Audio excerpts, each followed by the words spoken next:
Bismillahirrahmanirrahim. Yang saya hormati, saya cintai, saya sayangi ibu-ibu, Majlis Taklim, para pemirsa, Ustadz David, apa kabar? Baik, alhamdulillah. Assalamualaikum warahmatullahi wabarakatuh. Waalaikumsalam warahmatullahi wabarakatuh. Innal hamdalillah nahmaduhu wa nasta'inuhu wa nastaghfiruh wa na'udzu billahi min syururi anfusina wa min sayyiati a'malina may yahdihillahu fala mudhillalah wa may yudhlil fala hadiyalah ma sya'allahu kan wa ma lam yasha' lam yakun la haula wala quwata illa billahil aliyyil azim.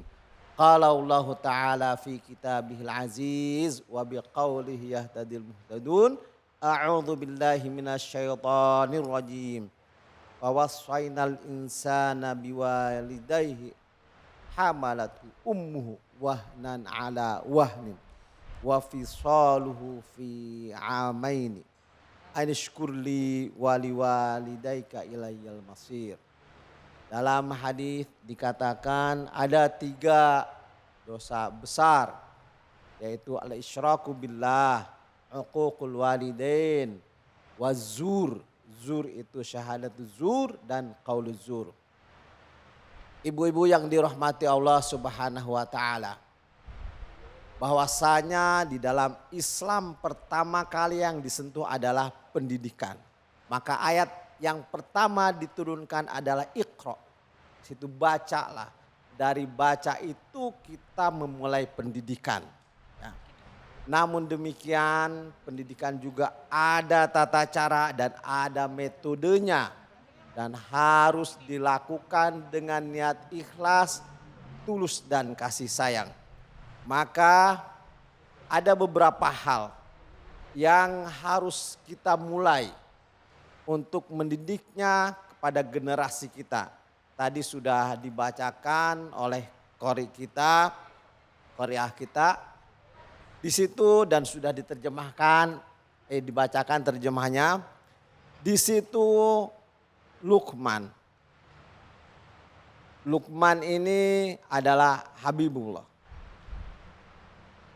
Beliau menasehati anaknya dan dikatakan di situ wahwa ya'izuhu ya bunayya, menasehati. Ada 2 kalimat dalam bahasa Arab. Ya'izu menasehati, yansahu juga menasehati. Nah, Allah Subhanahu wa taala di sini menggunakan kata-kata ya'izuhu, wa'adha ya'izu. Tidak menggunakan kata-kata nasaha yansahu. Kenapa? Nah, sekalian ini mumpung sedang belajar tafsir ibu-ibu ya. Ada perbedaan. Kalau kata-kata ya'izu itu mengandung nasihat, arahan terkait norma-norma kehidupan akhirat dan norma-norma kehidupan di dunia. Kalau nasoha yansohu itu hanya yang berkaitan dengan urusan dunia. Ya, maka di sini dikatakan ya'izuhu. Nah, Luqman menyampaikan la tusyrik billah. Pertama kali pondasi pendidikan adalah kita dilarang menyekutukan Allah Subhanahu wa taala, dan ini harus ditanamkan kepada generasi kita. Disampaikan dengan penuh kasih sayang. Di situ dikatakan ya bunaya. Tidak dikatakan ya ibni. Bunaya itu artinya anak kecil atau anak kesayangan. Maka kalau orang Sunda nih ada sudah besar dipanggilnya Aceng. Padahal Aceng itu adalah untuk anak kecil. Karena dia dihormati dan disayangi maka dipanggil Aceng. Demikian juga di dalam bahasa Arab. Di sini dikatakan ya bunaya. Ada 3 kali dikatakan ya bunaya la tusyrik billah. Kemudian juga ditekankan lagi di bawah di ayat setelah itu ya bunaya innaha intaku mithqala dzarratin. Ditekankan lagi 2 kali mengatakan dan menjelaskan tentang larangan mensekutukan Allah Subhanahu wa taala. Setelah bersih akidahnya baru disampaikan lagi. Diulang lagi. Ya bunayya aqimus sholah. Kalau kamu sudah kuat, sudah faham apa itu Allah. Sehingga tidak memusyrikan Allah subhanahu wa ta'ala. Tidak mensekutukan. Sekarang aqimus sholah. Dirikan sholat. Sholat ini kalau kita hayati. Di situ adalah sumber energi kehidupan kita. Maka kalau kita katakan, kalau kita perhatikan setelah kita takbiratul ihram, mengesahkan Allah, bukti dari bahwa kita tidak memusyrikan Allah, terakhirnya adalah assalamualaikum warahmatullahi wabarakatuh. Assalamualaikum warahmatullahi wabarakatuh. Apa? Harus memberikan kedamaian kepada tetangga kita kanan kiri. Nah, ini tidak mungkin kalau kita tidak mendidik generasi kita dari kecil. Tidak mensekutukan, kemudian beribadah kepada Allah, kemudian juga berbuat baik kepada orang tua, khususnya kepada ibu dan kepada tetangga-tetangganya. Baru akan kuat fondasi pendidikan kita.